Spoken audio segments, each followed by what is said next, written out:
it's Isabel, A Curious Tale. Today it is very cold and dreary after some lovely sunny weather.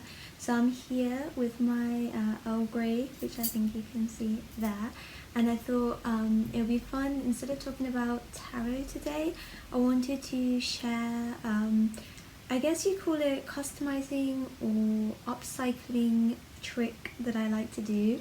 I'm a big vintage collector, and especially certain brands or certain styles. And if you're collecting something specific, it's quite likely that you'll run into it in the wrong size. And I'm actually pretty short, and a lot of things are too big for me. So this is how you can really quickly make a skirt the right size, or take it in, make it smaller, but in a way that it really doesn't take much time, it doesn't take much effort, and it's all done just with hand sewing. And also you can easily then unpick it if you need to make it larger at a later date, or change the size in any way.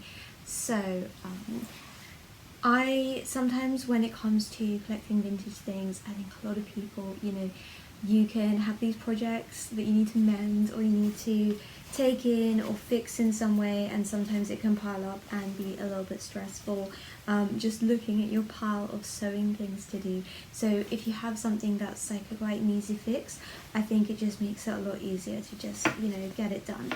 So I'll show you one. This skirt I got, it's part of a set. One of my favorite things to do with vintage is collect a set, but not at the same time, find the skirt and then later on found the matching top.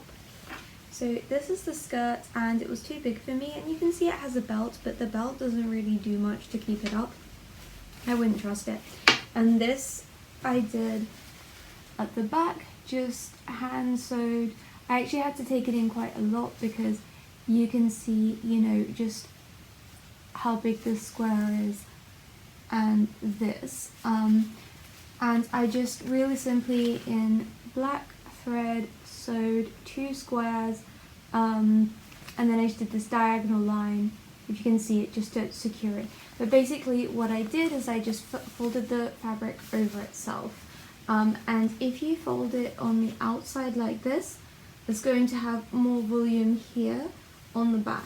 But you can equally, instead of fold the back portion over the top of the sides, you can fold the sides over the top of the back portion, and then the volume will be more on the sides rather than at the rear. And personally, I don't really mind. I can't see the back of my skirt, and to me, from far away, it just kind of looks like a, intentional pleating, especially because this kind of fabric isn't, ironed super flat.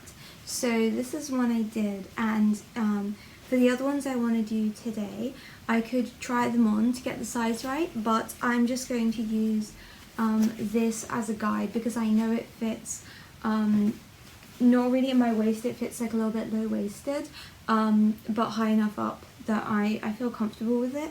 So I'm just going to use this as a guide so I don't have to try the other ones on. And this is vintage, but the brand is Défi à l'Avenir. It's a French brand that was around in the early 2000s a lot, and does perfume as well as clothing. And I have another skirt from this brand that I found on Vinted for a very reasonable price. Oh no, this one I got on eBay. Basically, I usually find the other one I got on Vinted.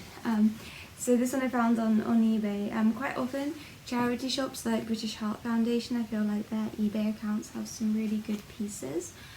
This is too big for me. I tried it on and it just sort of falls off, so I want to take it in. And I'm just going to do the same. The only thing is, at the back we have quite a bit going on. So I'm going to sort of play around with, how I can pleat it so that this isn't disrupted, because, obviously if you're really going to go into it, you could take these belt loops off, you could do all sorts of things, you could unpick the seams and take it in, but the whole point of this is when I'm kind of tired and I just want to get something done quickly, sit on the sofa, watch something, have my tea and just relax. That's what I want to do with these projects today. So I'm going to do this one, and I have another skirt by Defi Alabani, but someone has definitely taken the top part off and replaced it with this purple fabric, which is probably why it was so cheap on Vinted. And obviously it's always like that with secondhand clothes. If you're willing to get something that needs a bit of love, you can always find a much better discount. And I'd always rather, put the time in to sort of bring something back to life and get a really good deal. But this is this really beautiful skirt. I actually have the dress, another skirt, a top and a bolero all in this fabric by this brand, because this is a brand that I collect. And yeah, as someone's kind of sewn this purple on, again, it's gonna need a bit of playing around to get the size right and to get it to hang properly. But I'm confident that I will be able to do so. And again, me being short, I need to make sure this is high-waisted because otherwise it will be dragging on the floor. So I've got that, and then finally I've got this skirt by another brand I'm always looking out for secondhand, which is Noa Noa, a Scandinavian brand. And this simple cotton skirt, again, is just too big for me. Along with taking it in, I'm going to need to put a popper here because the fabric sort of has the habit of opening, and I think putting a popper here will just really, secure it, so when I wear it, don't have to worry about it sort of opening or anything. This has actually got a tie at the back, but again, I don't want it to worry about it falling off when I wear it, so I will take it in a little bit just so that I can wear it comfortably. And again, we can just do little pleats and sew it. And the sort of further down here that you stitch, the flatter it will lay. So sometimes I think it looks cool with a bit of volume, sometimes you might want it to lay a bit flatter, and sometimes you just can't really be bothered to put in an extra 10 minutes. It just depends. But another thing I really love doing with vintage clothing is collecting sets when you collect the set but not at the same time. And I found its matching blazer with this really cool double-breasted and pinstripe situation. So this one, I think it's pretty loose, but it doesn't really need anything done, so I'm just going to leave it. I don't really mind things being oversized. So yeah, these three skirts are what I'm going to work on today, and hopefully show you how easy it can be to quickly resize a skirt. And just a random side note, my jumper is a vintage jumper and I just appliqued this onto it. It says May, which is fire in Tibetan. Random bit of information is that I many years ago studied Tibetan.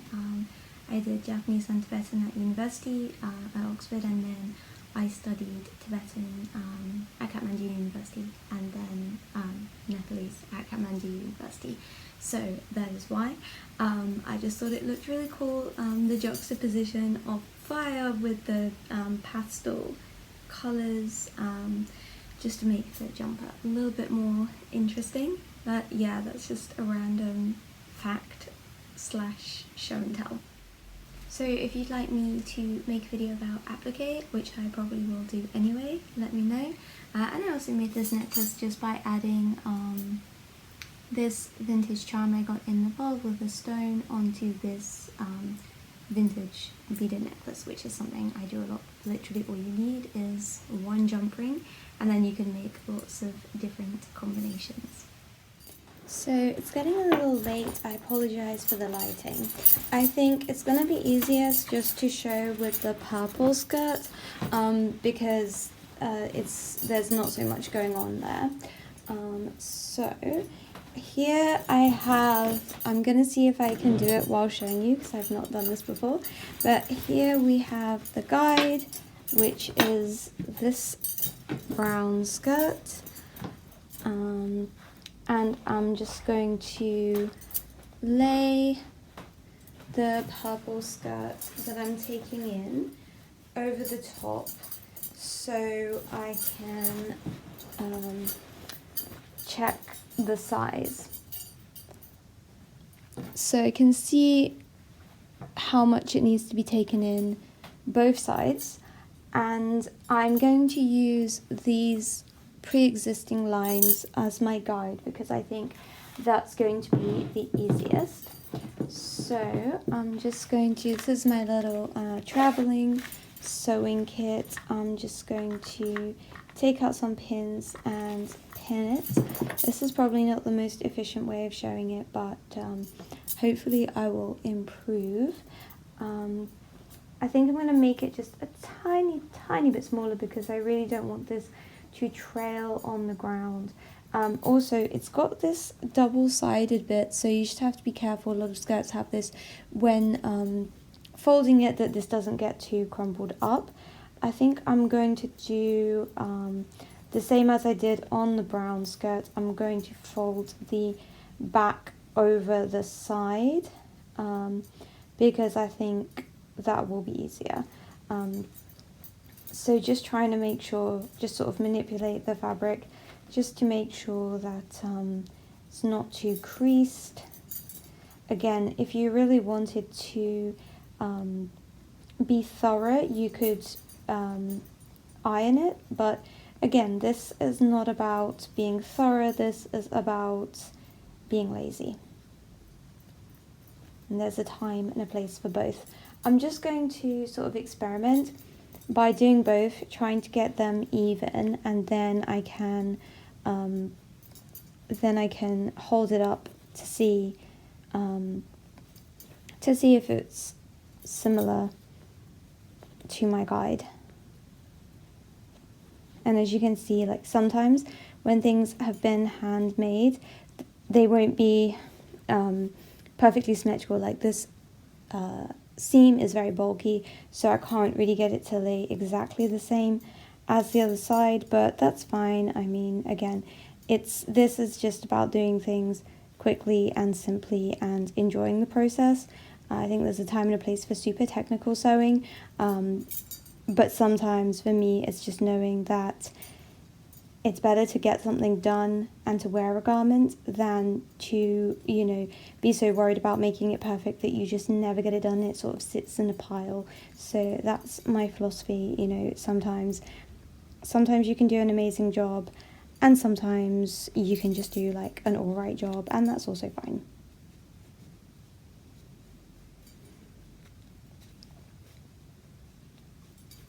Alright, so I just kind of hold these together to check or eye it to see, and that's even enough for me. Now checking against my guide, I think it is a tiny bit smaller, or it's about the same size. I think it's fine. I could make it just a hint smaller. I think I'm just going to try it on actually, because usually, you know, that's the thing with sewing. Sometimes you think I can't be bothered, but bothering will always make for a better sewing project. So I quickly tried it on and it's fine. So yeah, I'm basically just going to sew in a square and then do either a diagonal or do a cross, just to keep it flat, to make it super secure, because as you wear it, obviously this is going to have some pull to it, and then we'll be done. With black, it's usually easy to obviously, you know, have the right thread. I don't actually have a purple that's matching, but at the end of the day, you know, this lilac thread is not too bad, and again, I'd much rather just sew it with the slightly wrong thread than, you know, put it off and end up not doing it. I usually double my thread because I just find it secure, and then also, you know, when you start sewing, it's just going to stay securely in the fabric. It's easy to tie off, so I just, even though it uses more thread, I think it's worth it. And I also tend to just knot my thread many times to be sort of unnecessarily secure.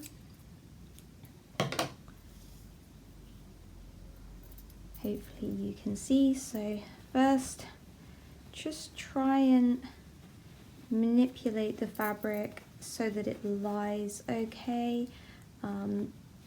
If you're worried about how it's going to lie, just don't sew too far down, because sort of like the further down you sew, the more you'll notice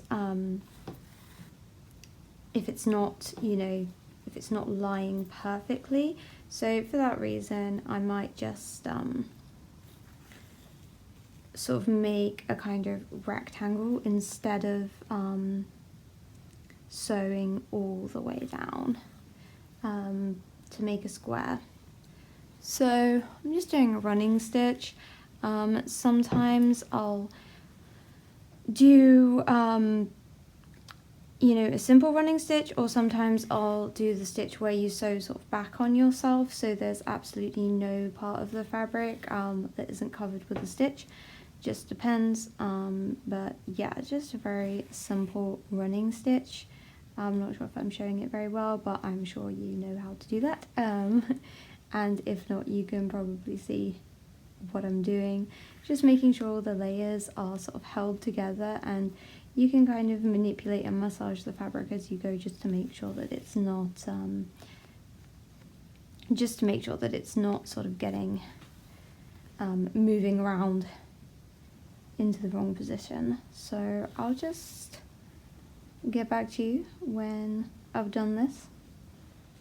So here is my very simple square that I sewed here. At least the fact that the thread is lighter means you can see it.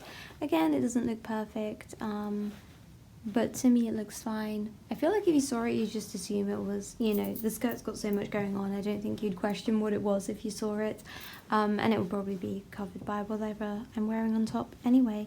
So I'm just gonna replicate this on the other side, and then I can try it on. I'm sorry if you are, you know, a pro and you're watching this and thinking this is such a ugly and simplistic way to do it, but the point of this video is this is sewing for when you're tired and you want to get stuff done without, you know, investing a lot of time and energy in the project. It's just, this is a better this than nothing project, or, you know, when you just want to relax instead of, you know, sitting down, getting out a sewing machine and getting mathematical.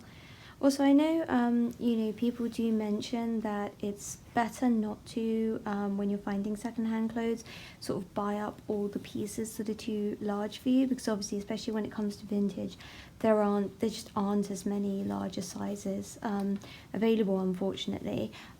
So, you know, sort of saying that don't take those away from the people who actually need them if you don't need them, which I think is a very valid point. So I wouldn't, you know, suggest going to thrift shops and sort of buying up everything in a size that's too large for you. This is more like, you know, firstly, these aren't plus size clothing I'm altering. As I mentioned, I am a very short person, so I do tend to need smaller sizes than I often can find, and also, you know, this would be something I'd suggest doing, you know, if it's like your dream item, you know you're going to wear it all the time, you're going to give it so much love. I think, you know, that's fine, as long as you're not, you know, doing it all the time and buying up all of the larger sizes. And anyway, you might find yourself needing to alter clothes that people have given you, or, you know, that even that you may have previously owned. So yeah, I just wanted to mention that I am aware that it's not the best practice to take all the clothing in a size that's far too large for you, because yeah, it's definitely not as easy. And often I've seen, especially online, larger sizes of vintage clothing actually tends to be more expensive as well, probably because it's not so readily available. So yeah. But I think, you know, if it's your dream item, you're going to treasure it. at the end of the day, you're most probably saving it from going to the landfill anyway. So, yeah, that's. But I think, you know, as with anything, it's always interesting to discuss these things, and you can only do your best to embrace sustainable fashion in a way that's, you know, as helpful to society and the environment as possible. But it's never going to be easy to get things 100% right. I think as long as you're trying, you know, that's the main thing, I think. So I finished, and I just made them into squares because I thought it looked a little more intentional. So yeah, done. I mean, if I hadn't have been chatting all this time, it literally would have taken me less than 10 minutes. I feel like I've made it seem like a lot more of an effort than it really is. But yeah, there we go. I can just try it on, check it's fine, and now I can wear this beautiful skirt. I tried on the skirt and it fits, so that's great. So I'm going to use this as a guide for the next one. It's getting dark now, so I think I shall settle in for an evening of sewing and tea drinking, and then hopefully tomorrow I can show you the others that I will have finished. It's the next day. Here are the backs of my finished skirts, and now I just have to decide which one to wear. Hi, it's a few days later, and I can show you the other day when I wore the purple skirt I took in, and today I'm wearing the black one. So yeah, that was my probably overly long and complicated tutorial for how to take in the skirt in a simple and easy way. Let me know what you think, and also if you enjoyed this departure from tarot and want to see more upcycling vintage style related videos. Thanks, bye!